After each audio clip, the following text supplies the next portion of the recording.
personne ne peut rester indifférent devant le véritable martyre que subit la population palestinienne. Et donc il y a une disproportion formidable entre la riposte et les dégâts causés par Israël pour écraser avec des moyens ultra modernes une population qui est pratiquement sans défense et dont on sait qu'elle vit déjà dans une misère affreuse.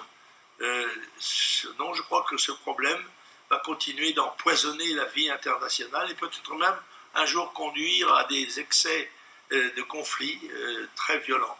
Le dernier grand gaulliste qu'on a eu en France, c'est Jean-Marie Le Pen. C'est un paradoxe parce qu'il a démarré dans l'antigaullisme radical avec la question algérienne.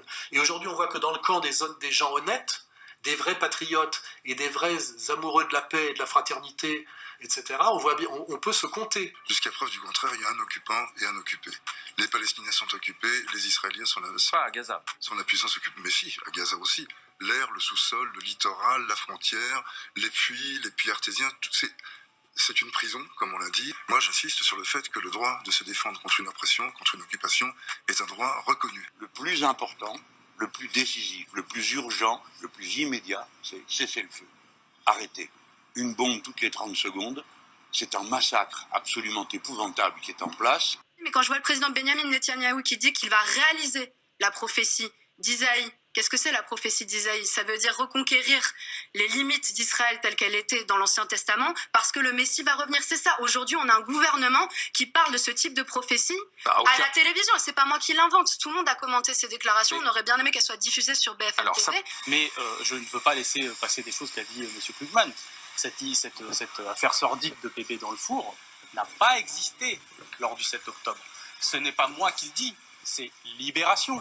Ce sont des journaux israéliens, y compris l'armée israélienne, n'a jamais confirmé cette information. Donc vous voyez, c'est pas mais arrêtez contesté. d'ergoter. Ce n'est pas vous comme ne vous faites dites. Attendez, monsieur. Pardonnez-moi, je suis en de duplex. drame, on parle de corps, on parle de mort. Je vais aller sur ce que vous dites. Vous avez raison. Eh bien, précisément, puisque l'on parle de mort, on a une responsabilité dans le traitement de la vérité. Et puis par ailleurs, tout le reste, c'est la déferlante du tapin et de la soumission au fascisme israélien.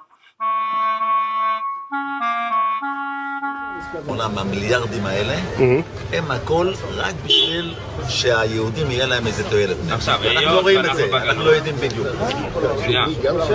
היות ואנחנו בגלות, אז אוטומטי עדיין הם עוד לא משרתים אותנו לגמרי, רק חלקית.